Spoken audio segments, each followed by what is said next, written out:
Buenas noches con todos. Para mí, mi nombre es Cristian Sánchez, soy ingeniero comercial de profesión. Adicional a eso, tengo una maestría en finanzas. Soy de la ciudad de Guayaquil. Eh, para mí es un honor, un placer ser docente de esta cátedra dentro del ITESUB, que me dio la oportunidad en este caso de impartirles el conocimiento que puedo tener con ustedes a fin de que esto sirva más allá de un crecimiento personal, un crecimiento profesional dentro de la carrera que ustedes van a elegir o han elegido. ¿Sí? Tenemos exactamente 45 minutos como mínimo y como máximo 55 minutos. Tenemos la primera clase del día de hoy, la que vamos a ver como introducción al derecho tributario. Y empezamos también con lo que es la introducción al derecho tributario en el Ecuador. Y empezamos con el periodo incásico. Con la conquista que realizan los incas, se mantiene la comunidad en el trabajo en principio, pero se implanta un pago que deberían hacer los pueblos sometidos. Este pago consistía en obsequios o trabajo en tierra. Si nos vamos al inicio de los tiempos, en el periodo de los incas, sabemos que no existía una moneda como tal. Sin embargo, existía diferentes maneras de poder hacer comercio y a su vez tributar, ya sea mediante trueques, que era el intercambio de un bien por otro o de un bien por un servicio. Y asimismo, eh, en el periodo de los incas habían pueblos sometidos en el cual estas personas para tributar tenían que darle obsequios al inca para poder dejar que ejerzan alguna actividad comercial. En la época de mayor esplendor del imperio de los hijos del sol, los incas, la misma que duró un periodo de 30 a 40 años, contribuyó en casi medio siglo que dura su influencia, en forma relativa al desarrollo de las fuerzas de producción. Cabe mencionar el incremento logrado de la producción mediante la introducción de técnicas agrícolas, la explotación de nuevas materias primas, así como el conocimiento de nuevos productos y una nueva organización sociopolítica caracterizada por una estricta disciplina y la nacionalidad en las decisiones económicas. Luego de 30 años o 40 años, como bien menciona en esta parte, ya los incas empezaron a tener ya otra visión y ya empezaron a no industrializarse aún, sin embargo a tener unas nuevas capacidades en el ámbito de la agricultura. Asimismo encontraron nuevas materias primas y a su vez se empezaron ya a organizar de una manera sociopolítica. Con la conquista que realizan los incas se mantiene la comunidad en el trabajo, pero se implanta un pago que debían hacer, esta es la misma. El derecho de la propiedad pasó a ser patrimonio del Estado incásico, todo era del Inca, pero la comunidad disfrutaba de su explotación, del fruto de su trabajo, lo cual impedía que se rompieran las antiguas vinculaciones del individuo y su colectividad. Así la tierra fue dividida en tres partes. La primera, que era destinada netamente al mantenimiento del culto, al sol y a los numerosos sacerdotes que existían. La segunda, para el Inca y su corte, que era beneficio del gobierno y su producción, y era destinada a los depósitos. Y la tercera era para el pueblo en general, que era dividida en partes iguales para ser entregadas a las familias integrantes de dicha sociedad. Ya avanzamos a una etapa más actual, en este caso en la colonia, ya a finales del siglo XVI, ya gran parte del territorio ecuatoriano estaba ocupado por numerosos pueblos, los españoles conquistaban y al mismo tiempo fundaban nuevas ciudades, villas y asientos. Cuando no podían pagar el tributo en productos, lo realizaban con trabajo personal. Es decir, no tenían para cancelar con productos propiamente dicho, no eran comerciantes, lo que hacían era ofrecer su mano de obra a cambio de algo, a cambio de un bien. Tiempo después ya aparece la moneda. El sistema de tributación también soporta nuevos cambios, los mismos que consisten en lo siguiente. En ese entonces, 3 pesos anuales o su equivalente en productos de la región y una manta de lana y algodón. En la costa pagaban los tributos en general con mangles o cerdos. Difícilmente podían pagar con lana porque en la costa pues no se crían los animales que tengan lana o que se les pueda extraer la lana. Entonces pagaban con cerdos. Por este sistema opresor, con el transcurso del tiempo dejó de ser la simple tributación de productos de la región, sino se impuso la obligación del trabajo personal a cambio de dicha tributación, aprovechándose de esta manera el conquistador para obtener la mano de obra barata para la explotación de minas en los obrajes y en las plantaciones.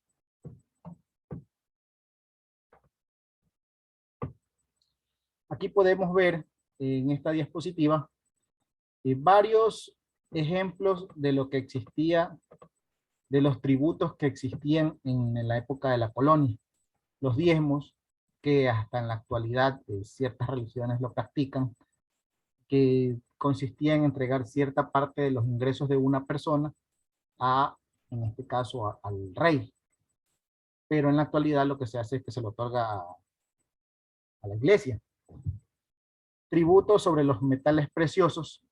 Sí, había mucha actividad en la parte de la minería, y al momento de la extracción había que tributar las alcabalas, que era dar dinero a cambio de recibir otro bien. El otorgar dinero a cambio de otro bien, eso era una alcabala. Los derechos de aduana, en este caso importar, no exteriormente, sino dentro de ciudades, algún artículo o algún bien. Asimismo, la venta de empleos, se utilizaban, necesitaba un empleo, pues tenía que tributar para poder obtenerlo.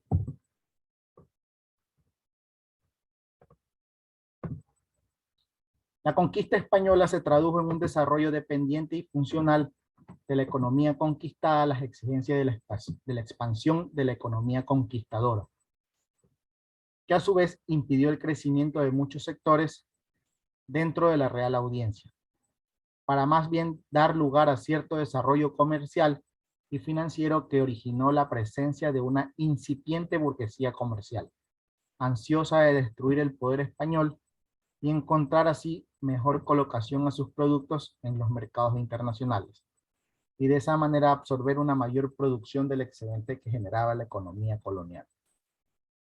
Ya empezaron a tener unas figuras ideológicas ya más avanzadas, que ya querían tener mayor participación en un mercado. Pues ya aquí estamos en la época de la República. La coacción jurídica era el pago de deudas por el trabajo, la prisión por deudas, los innumerables impuestos y los tributos. Y aquí ya se empezaron a crear ya diferentes tributos. Recordando también que los tributos en la actualidad es un pago, es un valor, es un impuesto que recibe un sujeto para el Estado. ¿Sí? En las unidades siguientes podremos observar ya detalles acerca de lo que es sujeto activo, sujeto pasivo, y así poder ir desarrollando la clase. El objeto básico de esta nobleza terrateniente era luchar contra la tributación que lo imponía España. Es por eso, en principio, que la mayoría de los legisladores en el campo tributario arrastró el mismo lastre de explotación y obligación a las clases más desposeídas económicamente.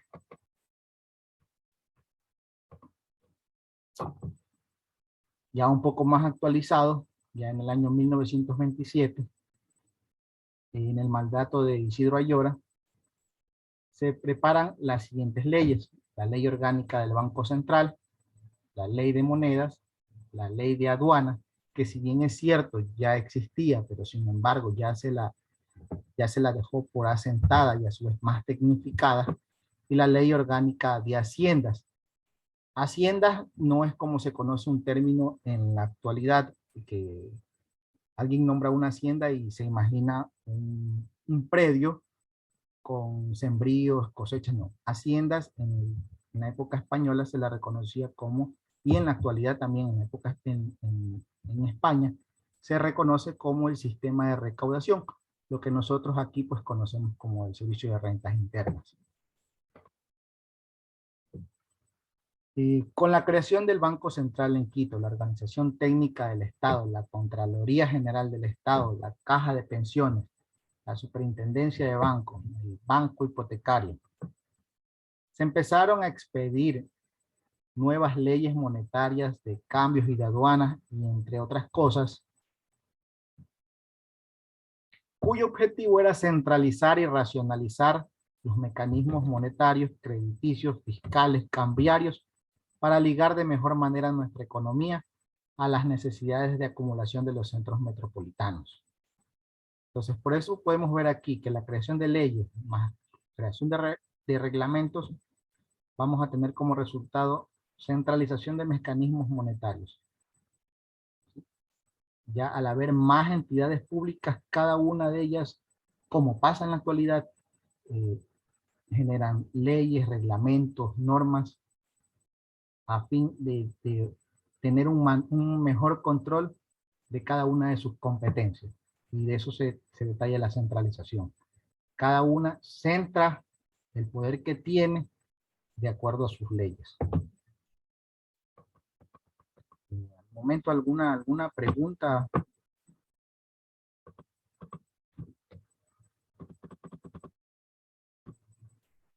¿Alguna pregunta? ¿Sí logran escucharme? Sí, Inge, sí lo escuchamos. Perfecto. Como les mencionaba, en la primera etapa es así. Hablamos netamente de historia. Además, el gobierno de Ayora creó una ley de protección industrial, iniciando el proceso de reabsorción en la legalidad a través del Ministerio de Trabajo y los primeros cuerpos orgánicos de las leyes laborales. Ya podemos ver que ya existen leyes acerca del dinero, el Banco Central, ya existen gobiernos autónomos y ya empieza a haber también leyes laborales. Ya todo se estaba tecnificando, ya todo se estaba modernizando. Y todo lo que les he podido dar tiene las referencias bibliográficas, sí, inclusive dentro de la plataforma podemos encontrar, un momento voy a dejar de compartir, todo el material que yo les estoy dando, ustedes los pueden observar.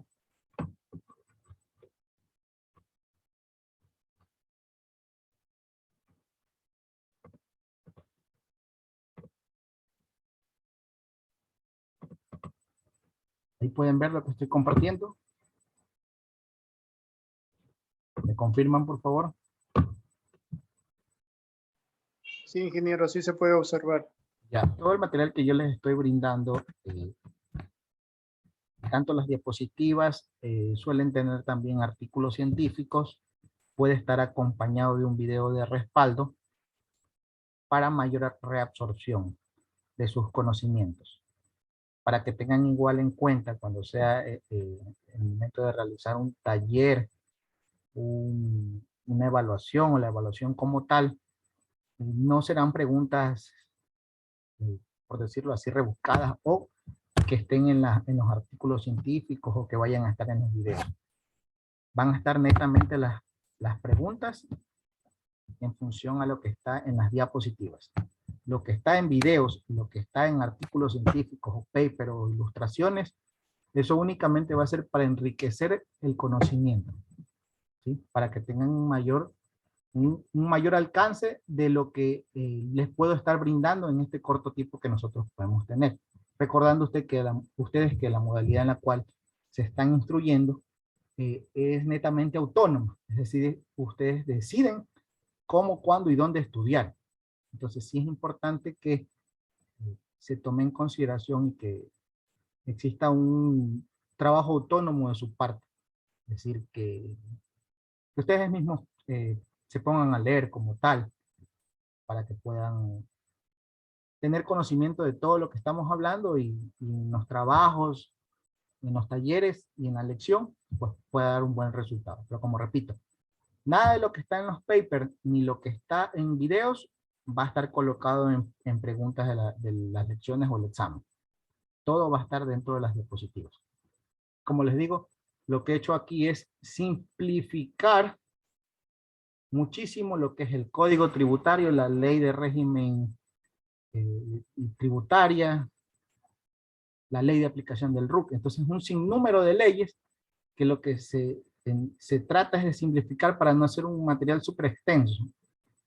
Pero si alguien desea especializarse, como les repito, al final de cada presentación está de dónde saqué la información. Si alguien desea aprenderse al pie derecho la ley orgánica de régimen tributario, pues puede descargársela y leerla de punta a punta. Pero si nos podemos dar clases aquí de todo, difícilmente nos va a alcanzar todo el tiempo para poder abarcar con todos los temas, ¿sí?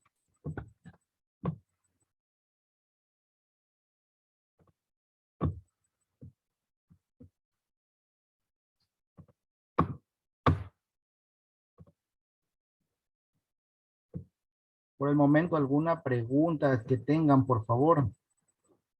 Sí, los noto un poco callados. Es importante hacer una comunicación si es que existe alguna duda, alguna inquietud con respecto al tema. Sí, buenas noches, una consulta. Claro. Disculpe, digo que, por ejemplo, la materia va a sacar las preguntas solo lo que está en PDF, nada de las diapositivas. No, al O revés. sea, que está en PowerPoint o PowerPoint. No, al revés. Lo que está en las diapositivas es lo que va a estar en el examen. Pues la presentación en PowerPoint. Exacto. Eso es lo que va a Ya. estar. Sí, lo que les estoy mencionando es que tanto los artículos científicos, ilustraciones o videos es para enriquecer el conocimiento de ustedes. Mejor dicho, como ser las clases que usted da, de ese apoyo que usted nos da de las diapositivas, de ahí va a ir, por ejemplo, las preguntas que dice usted. Por supuesto, de las diapositivas. Ya, muchas gracias, ingeniero. Perfecto. ¿Alguna otra pregunta? Igual, si es de extendernos unos momentos más, como le digo, hasta 55 minutos, no tengo inconveniente alguno. Podemos ir lento y en la siguiente clase aplastamos el acelerador y así. Lo importante es que quede claro. Como les repito, aquí vamos a poder ver múltiples temas que son muy extensos y el tiempo no nos ayuda mucho. Entonces, lo que les estoy brindando me gustaría que quede claro. Y ahorita voy a compartirles otra pantalla, ya entrando un poco más en materia, ya no entrando en el tema de la historia. Y ahorita vamos a hablar acerca del código tributario. Ya, el código tributario, en su ámbito de aplicación, los preceptos regulan las relaciones jurídicas provenientes de los tributos entre los sujetos activos y los contribuyentes o responsables de aquello. Se aplicarán a todos los tributos nacionales, provinciales, municipales o locales, o de otros entes acreedores de los mismos, así como las situaciones que se deriven o se relacionen con ellos. Aquí podemos ver que el código lo que va a hacer es regular cada una de las normas que existen entre los sujetos activos con los sujetos pasivos. Los sujetos activos netamente los regula el ente del Estado y los contribuyentes o el sujeto pasivo, como también se suele llamar, somos las personas, pueden ser ustedes. Y asimismo, los tributos son nacionales, provinciales, municipales. Recordando que hay los tributos nacionales, son aquellos que embarcan a todo el territorio nacional.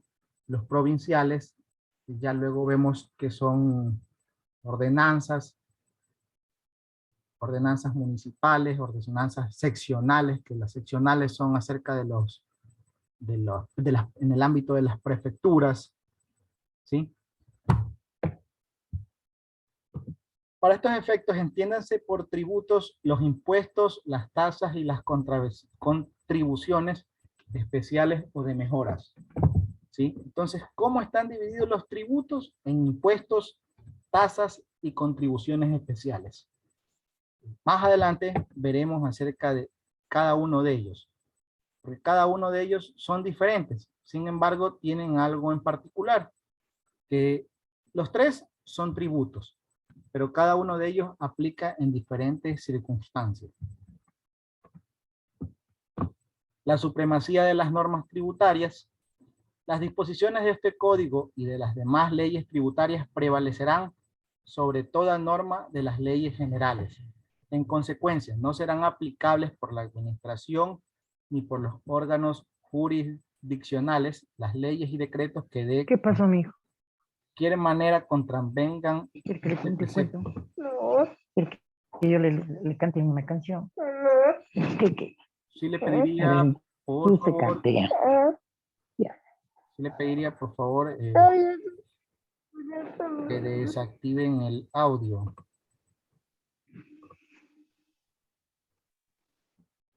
Desactiven el audio, por favor, para que el resto de compañeros y mi persona no tengamos que escuchar.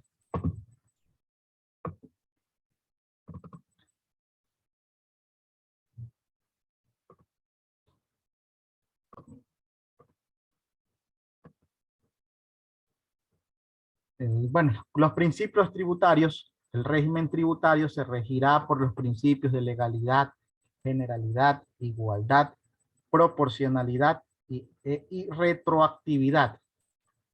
Iremos uno por uno especificando a breves rasgos para que tengan en consideración y tengan noción de lo que estamos hablando.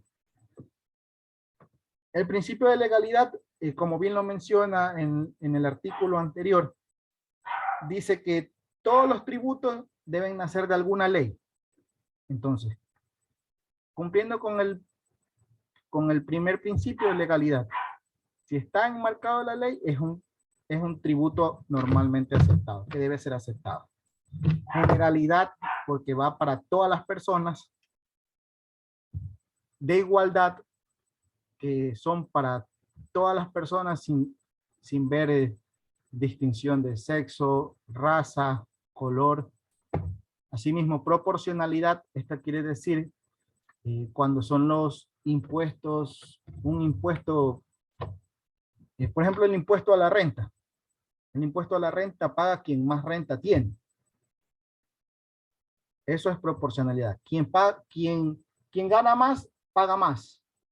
Y retroactividad, como también lo vimos en el anterior artículo, de que no pueden ser del día de hoy hacia atrás. Todo desde donde se establece en adelante. Fines de los tributos. Los tributos, además de ser medios para recaudar ingresos públicos, servirán como instrumento de política económica general, estimulando la inversión, la reinversión, el ahorro y su destino hacia los fines productivos y de desarrollo nacional. Atenderán las exigencias de estabilidad y progresos sociales y procurarán una mejor distribución de la renta nacional. Aquí voy a hacer una pausa para explicar acerca de los fines de los tributos. Tenemos que tener en cuenta que dentro del presupuesto general del Estado tenemos una sección de ingresos y una sección de egresos, tal cual como se maneja una empresa, quien mantienen sus ingresos y tienen sus egresos. Dentro de los ingresos del presupuesto general del Estado, podemos clasificar en varios ítems. Tenemos ingresos petroleros, tenemos ingresos tributarios, ingresos por transferencias. Transferencias quieren decir bienes de algún, la venta del dinero que se recibe de la venta de algún bien del Estado. ¿Sí? si bien es cierto, el Ecuador recibe ingresos tributarios, el presupuesto se alimenta en función a la recaudación de impuestos, y estos impuestos deben ser invertidos para mejoras dentro de la salud, seguridad, educación. Eso es lo que nos dice en este artículo, que los tributos deben ser usados como instrumentos de política económica general.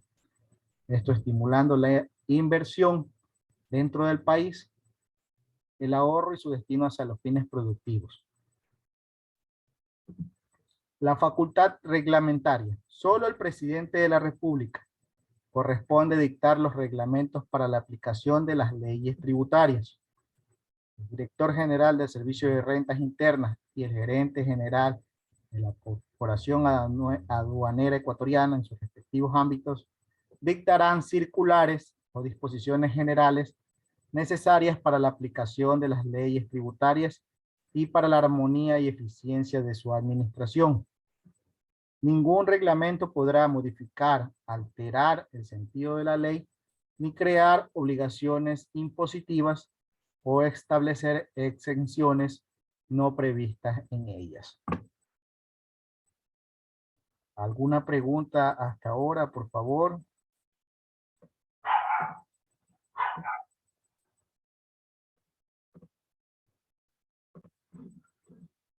La facultad reglamentaria de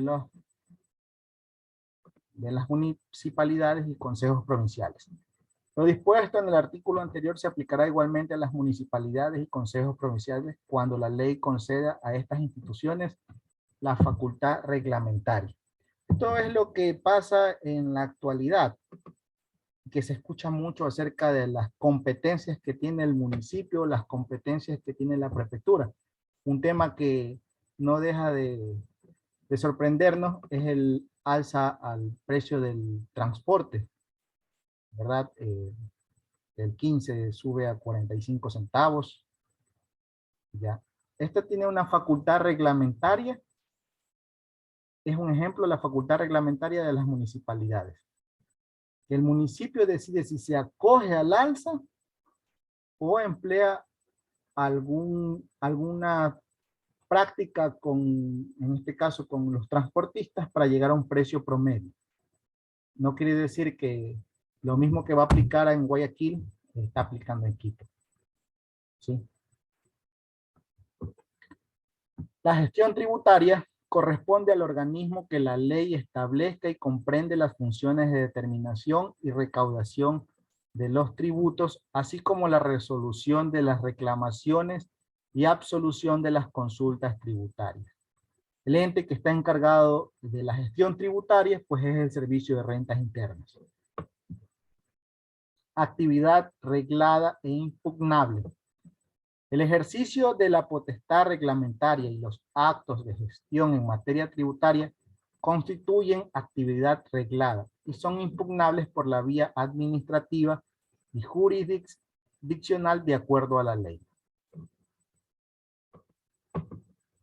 La vigencia de la ley, las leyes tributarias, sus reglamentos y las circulares de carácter general regirán a partir de la publicación en el registro oficial, salvo que se establezcan fechas de vigencia posteriores a la misma. Toda ley, sabemos que siempre va a estar registrada, como bien se dice, en su registro oficial. Y desde ahí corresponde la aplicación de la misma.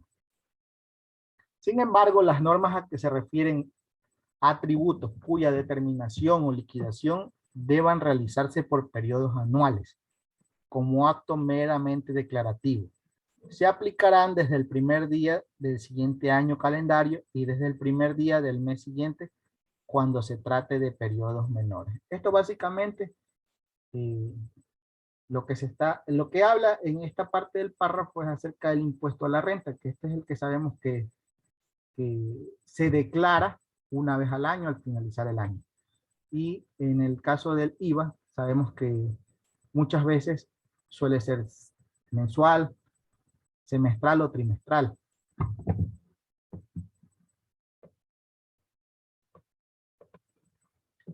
Los plazos. Los plazos o términos que se refieren las normas tributarias se computarán en la siguiente forma. En términos años y meses serán continuos y fenecerán al día siguiente, al día equivalente al año o mes respectivo. Los plazos o términos establecidos por días se entenderán siempre referidos a días hábiles. En todos casos en que los plazos o términos vencieran en día inhábil, se entenderán prorrogados hasta el primer día hábil siguiente. Esto únicamente habla acerca de los fines de semana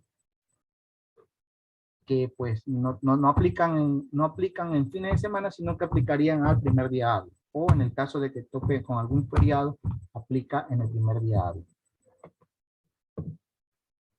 La interpretación de la ley. Las normas tributarias se interpretarán con arreglo a los métodos admitidos en derecho, teniendo en cuenta los fines de las mismas y su significación económica. Las palabras empleadas en la ley tributaria se entenderán conforme a su sentido jurídico, técnico, usual, según proceda, a menos que se les haya definido expresamente. Cuando una misma ley tributaria contenga disposiciones contradictorias, primará la que más se conforme con los principios básicos de la tributación. Las disposiciones, principios y figuras de las demás ramas del derecho se aplicarán únicamente como normas supletorias siempre que no contraríen los principios básicos de la tributación. Y como les menciono, dentro de la referencia bibliográfica pueden ver que está en el Código Tributario Ecuatoriano y pueden ver que en cada párrafo he hecho un extracto del artículo. Por ahora, alguna pregunta, duda que tengan, por favor, para que me la puedan hacer saber, para seguir continuando.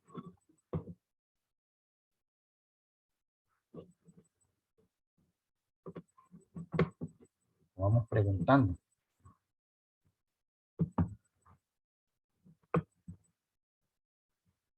Germán, ¿sí me escuchas?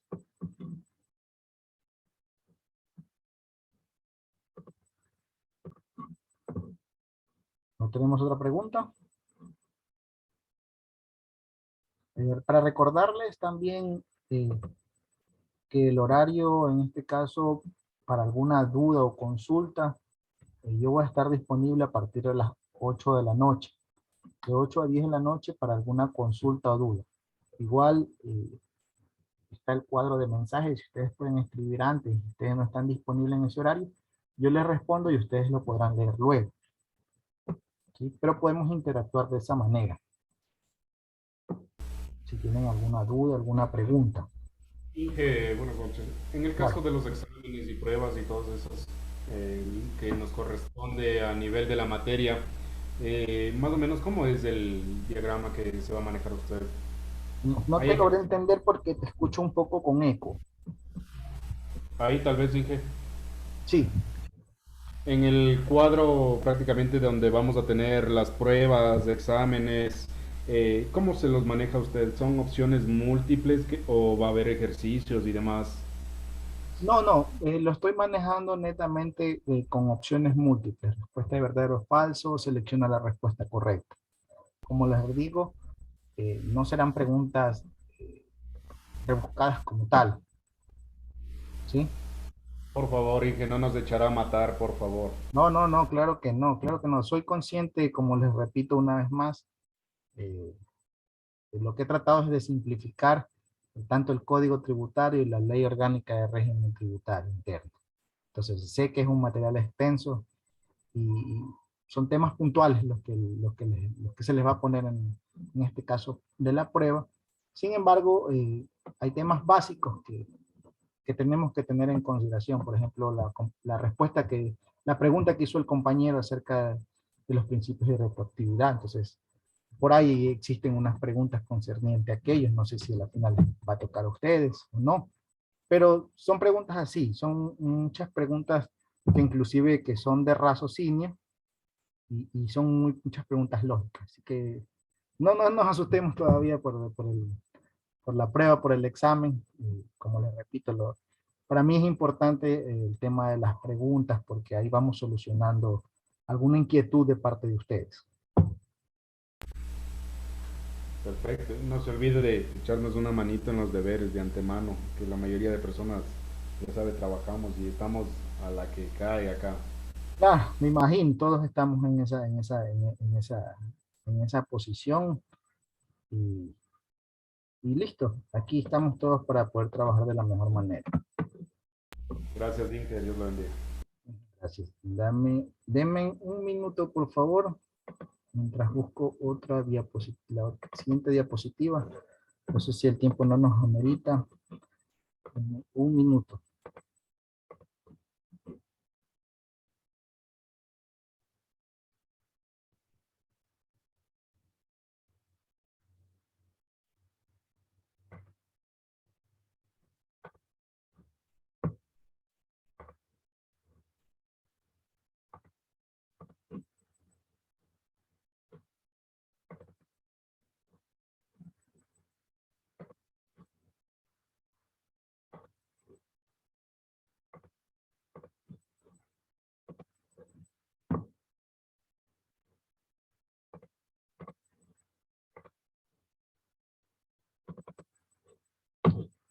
¿Pueden ver ahí lo que estoy compartiendo? ¿Me confirman, por favor? Sí, Inge, sí se ve. Bueno, seguimos hablando acerca del código tributario. En este caso vamos a hablar acerca de las disposiciones generales. El concepto de la obligación tributaria es el vínculo jurídico personal existente entre el Estado o las entidades acreedoras de tributos y los contribuyentes o responsables de aquellos, en virtud del cual debe satisfacerse una prestación en dinero, especies o servicios apreciables en dinero al verificarse el hecho generador previsto por la ley. Aquí es un concepto básico acerca de qué es la obligación tributaria. Que mencionas el vínculo jurídico que existe entre el Estado y las personas o los contribuyentes. Una vez que se realiza el hecho generador. ¿Qué es el hecho generador? En el artículo 16 dice, se entiende por hecho generador al presupuesto establecido por la ley para configurar cada tributo. Una vez que se realice supongamos se realice el acto de comercio, la compra de un lápiz, ahí ya se genera, se tiene el hecho generador, ¿sí? Que es en este caso la generación del tributo, cómo se configura el mismo.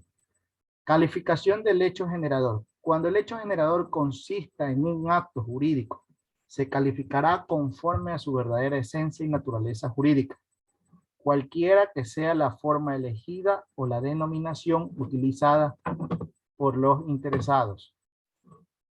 Cuando el hecho generador se delimite atendiendo a conceptos económicos, el criterio para calificarlos tendrá en cuenta las situaciones o relaciones económicas que efectivamente existan o se establezcan por los interesados, con independencia de las formas jurídicas que se utilicen. Nacimiento. ¿Cómo nace la obligación tributaria? Nace cuando se realiza el presupuesto establecido por la ley para configurar el tributo. La exigibilidad. ¿Cuándo es exigible la obligación tributaria? Es exigible a partir de la fecha que la ley señale para efecto. A falta de disposición expresa respecto a esa fecha, regirán las siguientes normas. Las mismas que hace un momento se dijo. Cuando la liquidación debe efectuarla el contribuyente, desde el vencimiento del plazo fijado para la presentación de la declaración respectiva, cuando por mandato legal corresponda a la administración tributaria efectuar la liquidación y determinar la obligación desde el día siguiente al de su notificación. Entonces, ¿desde cuándo se exige el pago de un tributo? Desde que la ley lo señale para el efecto. Desde ahí es exigible. O en otras palabras, desde que se publique en el registro oficial. Si en una pregunta ven, la ley es exigible, el pago de tributos es exigible una vez que se publique en el registro oficial, ¿verdadero o falso? Ya sabemos que es verdadero. Estipulaciones con terceros. Las estipulaciones contractuales del sujeto pasivo con terceros no pueden modificar la obligación tributaria ni el sujeto de la misma. Con todo, siempre que la ley no prohíba la traslación del tributo, los sujetos activos podrán exigir a su árbitro la respectiva prestación al sujeto pasivo o a la persona obligada contractualmente. Es decir, si yo tengo una obligación con una tercera persona, no quiere decir que yo voy a dejar de tener la obligación con el Estado a poder cancelar un tributo. Es decir, si yo le realizo la venta de un artículo y yo no le pago el IVA o a mí no me pagan el IVA, esto no quiere decir que yo no le voy a pagar el IVA de lo que genero mi factura. Entonces yo estoy obligado a pagar la factura al Estado, indiferentemente si es que yo no le cobro el IVA a una tercera persona. A eso se refiere este artículo. Intereses a cargo del sujeto pasivo. Recordando que el sujeto pasivo son todos los contribuyentes o todas las personas que generamos alguna actividad económica. La obligación tributaria que no fuera satisfecha en el tiempo que la ley establece causará a favor del respectivo sujeto activo y sin necesidad de la resolución administrativa alguna, el interés anual equivalente a la tasa activa referencial para 90 días establecida por el Banco Central, desde la fecha de su exigibilidad hasta la de su extinción. Esto es para las personas que tienen que hacer la declaración del IVA mensual y llega la fecha y no declaran. Entonces, se generan intereses y se generan multas y estos intereses están en función a la tabla de intereses que genera el Banco Central. El interés se calculará de acuerdo con las tasas de interés aplicables a cada periodo trimestral, que dure la mora por cada mes de retraso, sin lugar a liquidaciones diarias. La fracción del mes se liquidará como mes completo. Si una persona tiene que declarar los 12 y declara 13, pues pagará ese interés por todo el mes, así sea que lo haya declarado al día siguiente de su vencimiento. Es como, es por oro, como en los garajes, oro fracción. Aquí si te pasas de un día, tienes que pagar por todo el mes el interés. En el caso de obligaciones tributarias establecidas luego del ejercicio de las respectivas facultades de la administración tributaria, el interés anual será equivalente al 1.3 veces la tasa activa referencial para 90 días establecida por el Banco Central, desde la fecha de su exigibilidad hasta la de su extinción. Este sistema de cobro de intereses se aplicará también para todas las obligaciones en mora que se generen en la ley a favor de las instituciones del Estado, excluyendo las instituciones financieras, así como para los casos de mora patronal ante el Instituto Ecuatoriano de Seguridad Social. Podemos darnos cuenta, o quienes son empleadores, también existe el tema de cobro de intereses y multas para los empleadores. Y asimismo para todas, quien paga tardío el derecho a la propiedad, paga un interés. Y todos esos intereses están en función a la tabla del Banco Central. Intereses a cargo del sujeto activo.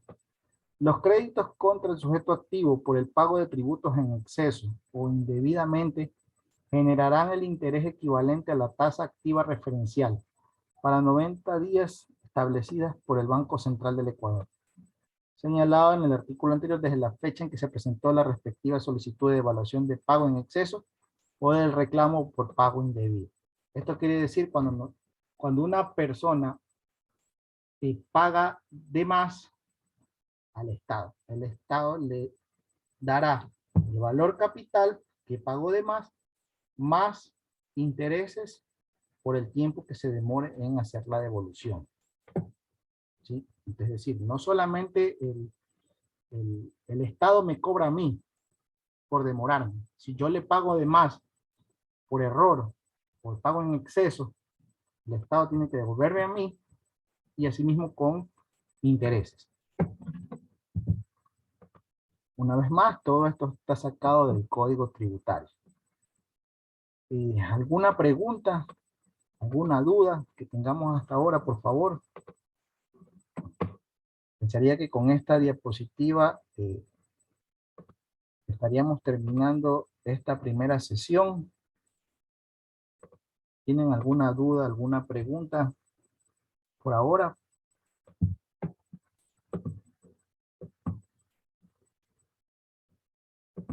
Luis, Mario, No, ingeniero. ¿está todo claro, por favor? Recordando una Sí, vez más. ingeniero, todo está claro, gracias. Recordando una vez más que estaré en este caso disponible todos los días durante el duro de este módulo desde las 8 de la noche. ¿Tienen alguna pregunta, duda? Con confianza pueden escribirme y yo estaré presto a contestarles. En el chat me hicieron una pregunta, ahí les he respondido la misma. Si tienen alguna consulta con respecto a los tópicos de la materia, con confianza nomás pueden escribirme que yo automáticamente les responderé.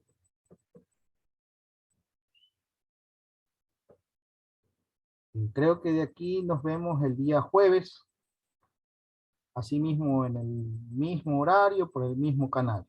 ¿Sí? ¿Tiene alguien alguna pregunta adicional?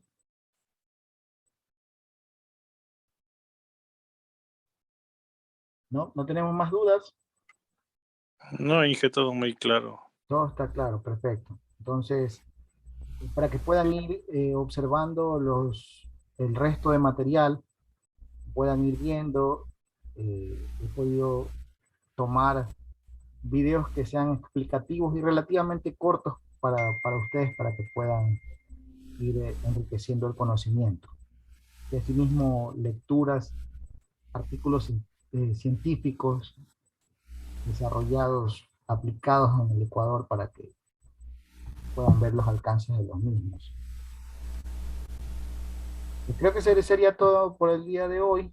Nos vemos el día jueves, 7 de la noche, en el transcurso de hoy o mañana. Estará ya generado el link de la próxima reunión.